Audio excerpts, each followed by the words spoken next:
सर्वांना नमस्कार. India unlimited in digital news चॅनलमध्ये सगळ्यांचं स्वागत आहे. एस रवींद्र चांगो शिंदे आपल्याला एक वृत्त निवेदन करतं की मी नुकतंच सोशल मीडियावरती माननीय मुख्यमंत्री देवेंद्र फडणवीस यांची एक क्लिप पाहिली. त्या क्लिपमध्ये असं दिसून आले की अनुसूचित जाती जमातीच्या मध्ये जो मागील वर्षी सुप्रीम कोर्टने उच्च न्यायालयाने निर्णय दिला की SC ST जातीमध्ये पण उपजाती यांची निर्मिती करावी असं उच्च न्यायालयाने निर्णय देऊन सूचित केले होते सरकारला. त्या अनुषंगिक आज देवेंद्र फडणवीस यांची सोशल मीडियावर व्हायरल क्लिप ऐकली. त्याच्या अंतर्गत अनुषंगाने जो सप्टेंबरमध्ये गणेशोत्सव झाला, 27 तारखेला गणेशोत्सव आला आणि 29 तारखेला मराठा आरक्षणाचं महामोर्चा मुंबईमध्ये येऊन थडकला. या महामोर्चामध्ये परवानगी नसतानाही पोलिसांची, सरकारची आणि न्यायालयाची तरीसुद्धा एवढ्या मोठ्या संख्येने आलेलं मराठा मोर्चाचं आझाद मैदानामध्ये आंदोलन झालं, उपोषण झालं. 1 दिवसही परवानगी नव्हती, पण 4 दिवस झालं.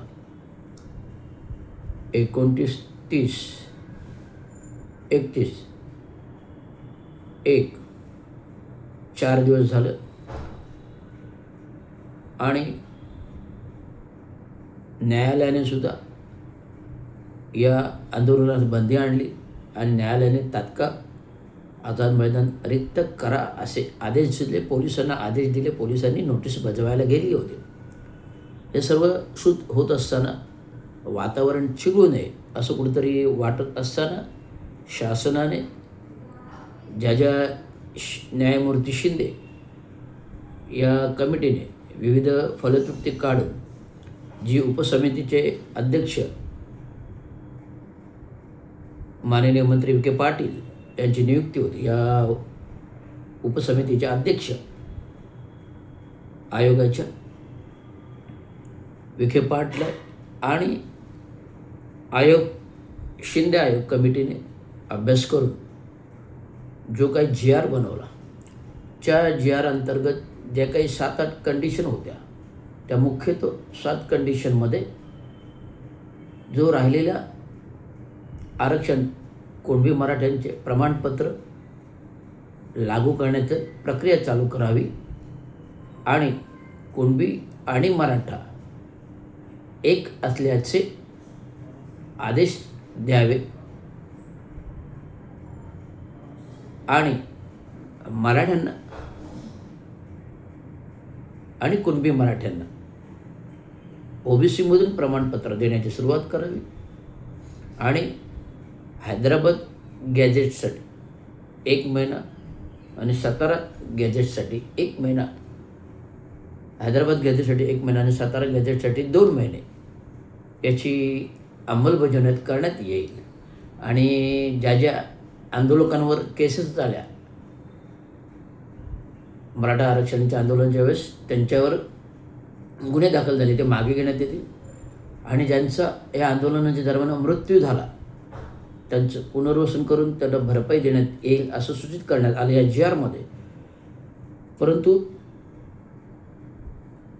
सांगू इच्छितो की शासनाला, राज्य शासनाला आरक्षणाचे कोणतेही अधिकार प्रणीत नाहीत. ते केंद्र शासनाला आहेत दिल्लीच्या. आणि बहुमताने जेव्हा शिक्कामोर्तब होईल तेव्हा आरक्षणाचा कायदा करून त्यात बदल करावा लागेल आणि नंतर राष्ट्रपतीमार्फत शिक्कामोर्तब आदेश द्यायचे होईल. परंतु हा जो काही GR काढला तो GR फसवा आहे, मी वारंवार सांगत आलेलो आहे. आणि त्या अंतर्गत सांगू इच्छितो की शासनाने GR फसवा कसा काढला की ऑलरेडी SC ST OBC मध्ये 56 ते 300 प्रकारच्या जाती आहेत. आगरी, कोळी, बंजारा, धनगर, चांभार, मांग, कुणबी. कुणबी म्हणजे शेतकरी. कुणबी म्हणजे शेतकरी. त्यामुळे हे शेतकऱ्यांना ऑलरेडी आरक्षण ओबीसीमध्ये लागू आहे. कुणबी, मराठा म्हणजे शेतकरी. त्यामुळे विविध भाषिक हे सर्व शेतकरी आहेत. त्यामुळे सर्व शेतकरी कुणबी नाही होऊ शकत. त्यामुळे मराठा, कुणबी हे वेगवेगळे आहेत. आणि मराठा ही जात वेगळी, कुणबी ही जात वेगळी आहे. 2000 मागचा सुप्रीम कोर्टाचा हायकोर्टच्या निर्णयामध्ये कुणबी, मराठा जाती वेगवेगळ्या आहेत. त्यामुळे मराठ्यांनी जोपर्यंत मागासलेपण सिद्धता होत नाही, सुप्रीम कोर्टाने सूचित केले आहे की मराठा मागासलेपण सिद्ध केल्याशिवाय त्यांना आरक्षण लागू नाही. परंतु मराठ्यांना आरक्षण लागूच होणार नाही. कुणबी, मराठा ऑलरेडी आरक्षण ओबीसीमध्ये आहे. त्यामुळे हा GR फसवा आहे. त्यामुळे त्यांना जे जे लागू आहे ओबीसीमध्ये कुणबी, मराठा त्यांचे प्रमाणपत्र जारी चालू केलेले आहेत. त्यामुळे कुठल्याही नव्यानं आरक्षणाची तरतूद या GRने केलेली नाही. त्यामुळे मराठ्यांना वाटतं की आम्ही आंदोलनाने विजय मिळवला, तसं काही नाही आणि दसरा मेळावा भरवतात. तर सांगू इच्छितो प्रथमतः की आता महाराष्ट्रावर आलेली पूरस्थिती, 30 जिल्ह्यामध्ये आलेली पूरस्थिती आणि पूर्ण शेतीच्या शेती ओलिसाखाली गेली, घरं पडली.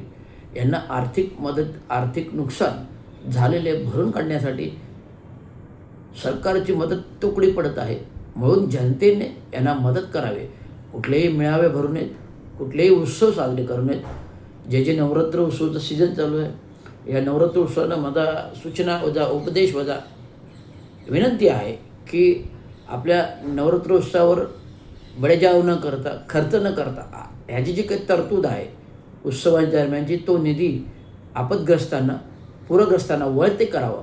जे जे काही घरगुती वस्तू असतील, जे जे काही आर्थिक निधी असेल, ज्यातल्या घरोपयोगी वस्तू असतील, ज्या पडझड झालेल्या आहेत, त्या घरांच्या दुरुस्तीसाठी त्यांना निधी हा उत्सववाल्यांनी देण्यात यावा. मोठमोठ्या संस्था आहेत, दुर्गा महोत्सव, JM ट्रस्ट, रवी फाटक असले ठाण्यातले, असे ठाणे शहरातले असंख्य 100 उत्सव असतील, महाराष्ट्रामध्ये होत असतील, मुंबईमध्ये मोठमोठे उत्सव होत आहेत. लालबाग गणेश उत्सव, लालबाग नवरात्र उत्सव, यांना विनंती आहे की तुम्ही आपदग्रस्तांना मदत करा. जे जे शिर्डी देवस्थान असेल, तिरुपती देवस्थान असेल, मोठमोठी देवस्थानं आहेत, या देवस्थानी पंढरपूर देवस्थान असेल, हे जे काही लोकांकडून निधी मिळतो त्या निधी तुम्ही आपदग्रस्तांना मदत करा. आपदग्रस्तांना मदत करा. आपदग्रस्तांना मदत हीच विनंती आहे. आणि देवेंद्र फडणवीस यांना विनंती आहे की एवढी परिस्थिती येत असताना आपण हेलिकॉप्टरमधून दौरे करता हे कितपत योग्य आहे. सरकारने जो निधी खर्च घातला, जाहिरातीवर निधी खर्च केला, हा जाहिरातीचा निधी जो काही खर्च केला वारेमाप, तो तुम्ही जनतेच्या पोटी खर्च करायला पाहिजे. पूरग्रस्त निधीला हा तुम्ही केला नाही. आणि आता दौरे करून तुम्ही काय साध्य करणार? कारण सरकारच्या तिजोरीमध्ये कुठल्याही प्रकारचं फंड नाही. सरकारी तिजोरी रिक्त आहे. 45 हजार कोटी लाडकी बहिणीसाठी खर्च केले. 45 हजार कोटी 2.5 वर्षाच्या एकनाथराव शिंदेच्या सरकारने विकास कामांसाठी वारेमाप वाटले. कारण सरकार BJP RSS आलं पाहिजे. लाडके बहिणीसाठी वारेमाप पैसे वाटले कारण सरकार BJPचं आले. अनेक प्रकारची विकास प्रकल्प वारेमाप काढले गेले. ते विकास प्रकल्पांना ही निधी नसल्यामुळे ते ठप्प झालेले आहेत. अशा प्रकारचे एकसाथ विकास करताना सरकारच्या तिजोरीचा विनंती. त्यामुळे देशाचे पंतप्रधान हे विदेश वाऱ्या करतात. विदेशांना परत त्यांचे परकीय देशामध्ये हेलिकॉप्टर भरून निधी पाठवत आहेत, मदत पाठवत आहेत. तसंच निधी महाराष्ट्रातील शेतकऱ्यांसाठी हेलिकॉप्टर भरून पाठवावं अशी विनंती आहे. आणि अनुसूचित जाती जमातीचं ज्या पोटजाती करायचा सरकारचा निर्णय आहे त्याला आमचा निषेध राहील. एवढंच सांगत धन्यवाद. जय हिंद, जय महाराष्ट्र, जय हिंद, जय भारत.